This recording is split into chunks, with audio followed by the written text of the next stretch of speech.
Game resumed. Okay, and we are back for the fourth game of the series. Spawning down in the bottom left, it is Barcode Del F. Not sure what that means. But spawning up on the top right, his opponent going to be the Pink Terran Shifty from UMCP. Indeed, guys. Potentially our final game of the evening if UMCP can clutch this out. In another TBT, of course, being one of my favorite matchups. Maryland College Park, if you guys don't know too much about them, again, school down in Maryland, this is their third attempt at qualifying. And each single time they played in these qualifiers, they've gotten far. One time they got into the semifinals and they lost. One time they got into the round of 8 and lost. So finally trying to break in, man. Could this be their time? Apparently it's Illy Def F. It's ILLI. Well, that's like how I put it into. Well, I put it into Starboard because like how it actually like looks in game. It looks like a barcode or barcode del F. I don't know. I assume it's a joke about. I didn't even get that in like a programming sense either, so I'm not sure. But I guess it's a joke in some level. Does go barracks first. No one going for a ridiculously fast CC, which is nice to see because it does tend to end poorly for them. Yeah, nothing really too crazy. As we see for whatever reason, I guess he's going to send his SCV down over to the cross position to go scout out what's going on. Again, if you guys are not too familiar with this map, Neoplanet S, big map, made originally by Kespa map makers that transitioned some of the Brood War maps over to StarCraft 2. Very interesting map, kind of big main, looks very sort of generic, fairly open though. You get into fairly tight choke natural here where it's fairly easy to defend, but the problem is once you start walking out, your third, your fourth are fairly far away. You get very stretched out on this map. There's a couple corner bases as well, but I think probably the most interesting thing we see, which we haven't seen in a while from maps, is in the center, man. The gold bases. We don't talk about those too much. I actually take these a lot, the gold bases. I know, right? Because people just don't scout; they just ignore them. Yeah, they don't. They like don't people like ever since like I think some of those maps like Siltnog and Antigua got like taken out. Like nobody like assumes any more middle bases are even possible. Yeah. Like honestly, sometimes I treat these gold bases like they're not even there. Like they're just part of the map. There's just a huge crater in the middle of the map for whatever reason. Yeah, well, like when you get an early game lead and your opponent starts turtling on 2 base, I usually take the gold base as my third. But okay, cool. Hey man, if you're a Protoss man, you could be greedy and pull that off. Do it. Well, yeah, I mean, the only annoying thing is it drops everywhere. But yeah, apart from that... Like we're talking about, you get fairly stretched out on this map, like, as you keep taking bases. Yeah. So, not one of those maps where you could really easily kind of jump from one place to another. I know a lot of Protosses right now are missing maps like Cloud Kingdom. They're just like, damn, where's that map when we need it, man? We could just blink from one place to the other and be able to defend everything if need be. The good old days. The I good miss old them days. so. Still pretty good days for Protoss, though. Did you think it's funny that they get rid of that map and then they allow... Oh yeah, they allowed it that in 2 base. WCS. I'm like, that makes no sense at all. There were so many pro players on Twitter that were like whining about that. They were just like, why? But it makes sense though. It's like, why would you put that map even in there? But it's kind of... okay, I like the decision. I guess I shouldn't go too much onto why it's a great decision psychologically. I mean, you could practice that well, map you know, as a Protoss, you could just pop your photon cannon, and not only can you reach the main, but you could reach your... I mean, you could defend your natural and your main. You pop 2 photon cannons between your main, I mean, your natural and your third, man. There's no way a drop's going to be able to get through there ever, as long as you got vision. Protoss can sit on 3 base forever, man. Just get your golden armada, man. Just get the 2 base golden armada. It's going to be a very cheap golden armada. That's all I can say. God. Alright, well, as we're watching, both players are kind of just macroing up from what I could tell from the most part. Getting, for a lot, I mean, both players open up with gas, played it very safe, got a little bit of a later expand, got some units out onto the field before anything else. Reaper out for Shifty from UMCP, so he's going to at least attempt some sort of scouting information. Unfortunately, the Marines are spread really well, so that's going to be hard to pull off. The nice thing right now for Idle F right now is the fact that he does already have his expansion on the low ground, so he doesn't have to worry about that lift time where he's got to transfer it over. Reaper comes on in here and not going to be able to get a scout out, at least from that location, but actually might be able to hop within the main if it attempts to. Looks like it won't. And there we go, finally that command center rolling on down there, and looks like both players are going to go into bio, maybe. Bio Widow Mines at this stage, pretty much the standard between the two of them. And I suppose tanks will be chucked in there at some stage. I'm just at this point, because Isledef is not getting additional barracks just yet, or whatever he's planning. It looks like he's going to go for a big timing attack with a lot of Marines and some Widow Mines at the moment, because typically if you would see somebody wanting to go for like some kind of stim timing attack or whatnot, they would usually typically get it a lot sooner, and there we go, we see it right now. Also has the medevac as well, but Reaper getting on in here, doing a little bit of damage. Oh, not focusing down the SCV when it could have. Interesting game. Yeah. I mean, I guess they're fairly even at this stage. What's the worker count? 30 to 30. Yeah, 30 so to 30. that's identical. He's like, damn it, Terran, they're so damn mirror. Why are they doing like the same exact stuff, have like the same exact units? But here we go, we got a medevac rolling on in here for Ildef. He's gonna have to drop very efficiently and make sure he burrows those mines a lot sooner too. Drops the Marines, there we go, one Widow Mine out, burrowing, one Widow Mine takes a hack at the medevac, almost takes it down, but good job right there, being very cautious and patient right there, and both the Widow Mines have already detonated. Now he can just basically wait up for a scan and be able to take the rest of those out, but the problem for him is going to be his scan's quite a while away. 27 energy on the natural orbital, 26 on the one in the main, so he's got to be a little bit careful, have a little bit of a clock in his head where those Widow Mines can't tee off on him as easily. Yeah, And he's also got that other one as well too. Just transfer them over to the base, so it's not really a major issue. He's a bit oversaturated, but that being said, he is throwing down 2 refineries now. The natural still should be fairly fine. Oh man. FF7 spoilers. I would just fill the chat with those. Ildef right now taking his third command center right now. Drops down the Viking. Who do you think is going to win out of the group tonight, out of GSL?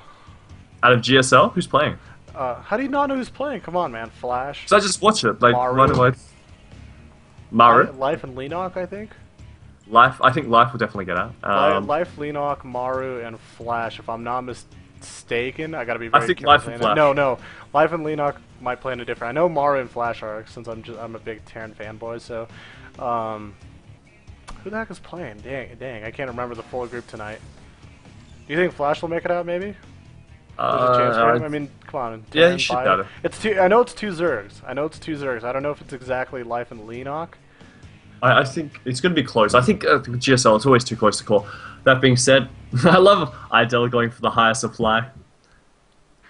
Well, narrowly higher supply. This being said, no one's got any siege tanks as of yet, as far as I can tell. Yep, no siege tanks on the field. So it does mean that defending's pretty much the preferred game, just because the Widow Mines will already be planted down. 2 medevacs. It looks like he may try to Doom drop just inside the main base. So splitting up an army up there for Delph. Hopefully he can try and pick up some of those medevacs before they do land, if they do head that way in the end. Yeah, and I'm looking right now. Shifty at the moment doesn't look very too confident in his army. He's basically just going to attempt to get some sort of map presence, sending Marines everywhere that he possibly can. One over at the third location, one over at the bottom corner right base. He's got one Marine out front as well, kind of barely out of the distance of the Widow Mine. Look at that, man. How many inches away is that bad boy? And he's also going to send the Marine over to the top left as well. Kills it off too, not too bad. At this point, yeah, it's kind of a little bit of a lame, boring TBT at the moment until we can actually get some engagement. Looks like both players are very into macro mode at the moment, just trying to get a lot of units out, trying to get their upgrades going, get their third CCs and orbitals up as quick as they possibly can, and hopefully land them soon as well. Both players have decent saturation as we take a look and see. 49 for Shifty, 56 at the moment for Idolef. Not too bad. A little bit of an upgrade advantage, obviously, though. Level 2 attacks coming through there for Shifty as opposed to 1-1 just getting its way on over for Idolef. I think the armor upgrades are really what's going to be the most vital part in this TVT matchup. Just with the siege tank slash. And I like this. Look at the bottom right side of Idolef's main base. Look at that turret positioning and placement as well. That's going to be really hard to get any medevacs through. That's actually good defense right there. Might be able to sneak them down through the bottom. We might want to consider another one, but in general regards, if he just tries to zoom on forward, he's going to get popped by all those. So taking care of that side of a potential future problem for drops. I like that. Shifty just landed his command set over here at the third. But looks like he notices also Idolef's one at the third as well. This is just tough to tell. I mean, who's got the complete advantage at the moment? Idolef at the moment is down on upgrades, but he's got more army value at the moment. Shifty, meanwhile, has a little bit of an upgrade advantage, but doesn't exactly have as big of an army as his opponent. it's tough to tell at the moment. But with TVT, that's kind of like the cool part where even if like a Terran loses or trades kind of bad, there is opportunity to recover. There's a lot of positioning play where you got to be very cautious. You can't overextend too much. I don't know, man. Yeah, I think TVT is I think dynamic. yeah, we're definitely in that situation where both players really want to be the defender. Like, they don't want to be having to engage their opponent. They want to have the hometown advantage, obviously, because that means they can reinforce their army a lot quicker, and that's such a vital aspect of TVT. And looking at it, looks like yeah, I love deciding to push out at the moment, man. I wonder what he's going to be able to do with this. Got to be careful, though. Good siege up already ahead of time by Shifty. He's got a couple tanks also coming out, putting them in position. And this is kind of the tricky part, where you have to think about yourself. Do I want to be the aggressor? Do I want to be the defensive player? Is he going to... If he like just dropped over straight into the natural, that would be so cool. Yeah, that would be pretty damn sick. I mean, there's only one turret in place there, but he is walking around completely at the moment, so he might catch his opponent off guard. Thank goodness Shifty at least had a Marine over there. He might have not noticed that. That would have been so cool. I know, right? At the moment, Idolef is looking a little bit better, at least in regards to production. He's getting his 2-2 finished up, or about halfway done. 2 armor for our Terran player Shifty. Got to be a little bit cautious. Scan ahead. This is awesome, man. This is that time where the Terrans start dancing with each other at the moment, just back and forth. Siege up a couple tanks. Well, they've chosen different thirds, which is kind of interesting. Yeah, I think it just works well with the map because this way both players can play on the same side of the map in a sense. If you look at it, yeah, you can cover his third and still have opportunity to attack his opponent's third on that side. Because if he took his bottom right third over there, he would have been. I mean, both players would have been vulnerable to drops and other sorts of type of play that would have been have to been spread across the map. I actually think just thinking about that in general, I'm like, that's actually really freaking smart. You're actually really smart, Idolef. You go to college, man. You go to Ohio State University. Good for you, man. I hope you get. I hope you get your degree, that sounds man. Like I hope you get your degree. I hope you get your degree, man. Like, get your. Oh, he loses all those Marines. That's. Get your major in esports, minor in micro. Now this is kind of neat. I like this by Shifty. He's going to go for the attack over here at the front when this whole entire base is completely vulnerable, but sending some of the units on the backside over here to defend, sieging up some of the tanks right now ahead of time. And look at this. This is actually going to probably keep Idolef back, and it is. It's going to keep him back. Meanwhile, at the front over here, he's losing all of his production that's getting built right here. Such beautiful play by Shifty. Oh my God. That's awesome, and he's got no defense right now. No defense with his base race. Yeah, base race is pretty much gonna lose. I don't really see him coming out of this ahead in some magical way unless he's got 1,000 Widow Mines hidden somewhere. The thing that's really nice right now for Shifty is just the fact that he does have some Widow Mines on the ground. He does have some in-base defense that he's building. This is kind of interesting because this was a TVT sort of in general. As we see the GG come up, congratulations to UMCP. This was sort of a TVT that I got into yesterday where I was doing a commentary. I'm like, we're going to get in a base race situation. I could tell right there because we're starting to go across each other. So what you need to do essentially in those type of situations is start building your defenses within your base. Automatically get all your tanks back there, whatever you can. Siege up, produce, and just sit back on one base, pull all your buildings back there, and while you kill your opponents as quick as you possibly can, like as you blitz through there. But overall, good play by UMCP. Congratulations to them, man, and making it to the round of 4 again. That's pretty big. Yeah, definitely. Hopefully this time we'll be able to see them eventually come through to the finals. Hopefully, definitely. Again, if you guys are from Maryland, big congratulations to you guys, the Terps, moving on through. We'll catch you guys next week. I'm not sure how the bracket lays out, but I think one of the schools will be playing UCI, so Irvine, who moved on yesterday, and as well as one school will be playing RPI, who moved on yesterday as well. So that's going to be our Tuesday setup for next week. Don't forget, guys, next Wednesday we are going to have also another community night. We'll be back, myself and Shiro. Don't forget about our sponsors. We have Raid Call. Yes. You guys can find them at raidcall.com, group ID 1111. Be sure to actually get on there like now, like if you guys don't have it, like download it now, and if you guys do have it, like get in there now, because we're going to do a Q&A after the stream does go offline. Anything else I'm forgetting? Yes, Japan. There is a massive LAN happening in Japan, and we are obviously going to be having that casted by the CSL team. There's going to be more details about the exact timing of when it's going to play out, but it does come through on the 20th, which is, I believe, this Sunday? I'm pretty sure. So, awesome. Saturday. Oh, sorry, It's gonna be America. Friday. Oh, Actually, Friday night our time. It should be Saturday morning for you. yes.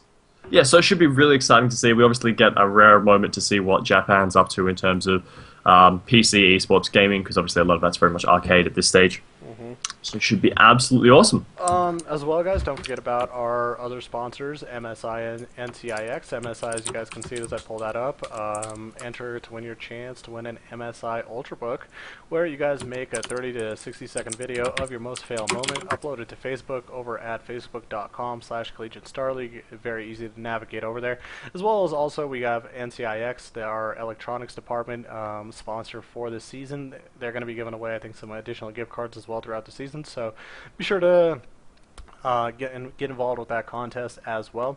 Until then, we're going to be back next week with more content. So get excited, get hyped, guys, and we'll see who finishes off qualifier number 3.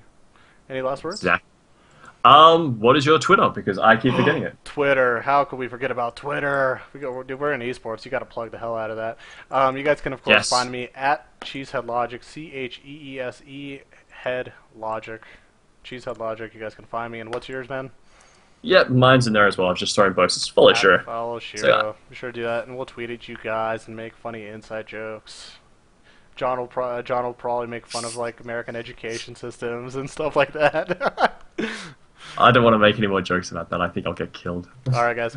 Well, hopefully you guys enjoyed the stream. We do appreciate you guys watching. Sorry if there was any little minor technical difficulties or whatever. I kind of had to set up last second today to cover for the streaming and obsing. You guys find us in Raid Call. We're actually going to go offline here in just a second, so be sure to join us in Raid Call for the post Q&A.